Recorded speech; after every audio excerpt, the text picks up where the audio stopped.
What's going on, guys? Thanks for the middle, guys. Knoxville, Tennessee. Look here, we've had people ask, why don't y'all build a cabinet smoker? I want to see a cabinet smoker. And guess what? We built a freaking cabinet smoker. Alright, come check this crap. We're calling this thing the fridge. Alright. This is a small one. It's 36 inches wide, 23 inches deep. Alright. Check these handles out. See that? No big latches everywhere. You got to crank down like everybody else. You just grab it, pull it up, lock top and bottom. So good seal.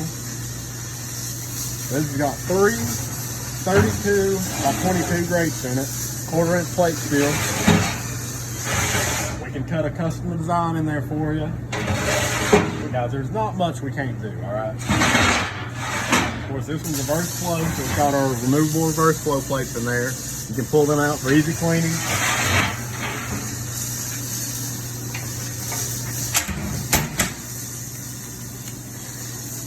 course, this one's on our off-road package. You can drag it around. You can haul it up Mount Everest if you want to. You can about take it anywhere. Got a pro port on the side. Now that's a lot of things. A lot of guys don't get those, but that's nice. You don't. That way you don't have all your wires running through your door. And this, it's got a big fold down shelf option on it. Simple. Folds down. Look at that. 34 by 24. I mean, that is a big shelf right there. That's a table. There's not much you can't do on that. Folds up out of the way. It's simple. We keep it simple. Come over here to the firebox. Of course, it's got our grill top on it with a built-in drain in the back. Drains the grease all the way down. But it's got a fire management cradle in it.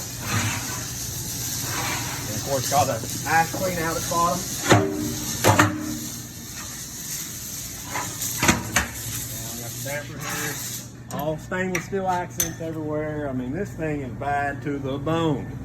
So we're going to fire it up today and test it out, and we'll see how she rolls.